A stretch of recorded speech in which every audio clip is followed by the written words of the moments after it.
तर माझी दुर्दैवाने मागच्या वेळेला मिस झाली ती वारी.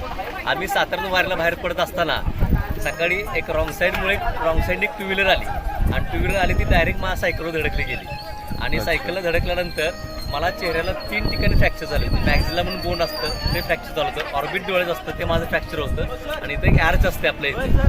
अशा 3 ठिकाणी मला चेहऱ्याला फ्रॅक्चर होतं. माझ्या खांद्याचा रोटेटर कप म्हणतात त्याला, तो टिअर होता.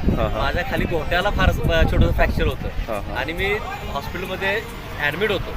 पण आमच्या सगळ्या साथीदारांना माझी सूचना होती की आपण एवढं नियोजन केलंय, त्यासाठी आपण महिनाभर कष्ट घेतलंय, तर कुठल्याही गोष्टीमुळे किंवा माझ्या अपघातामुळे आपली वारी थांबता नाही. आणि अशाच प्रकारे माझी सगळ्यांनी साथ दिली. 4 ते 5 लोकांना फक्त माझा अपघात माहीत होता, सावळे विठुरायाचे आशीर्वाद होते.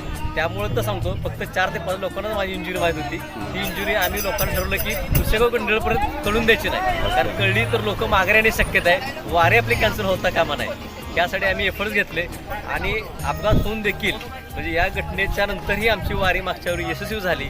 आणि सगळ्यात महत्त्वाचं त्या वारीमुळे म्हणा कशामुळे म्हणा एक वेगळी शक्ती निर्माण झाली आणि त्या शक्तीच्या जोरावर केवळ 2 ते 3 आठवड्यामध्ये मी कव्हर झालो.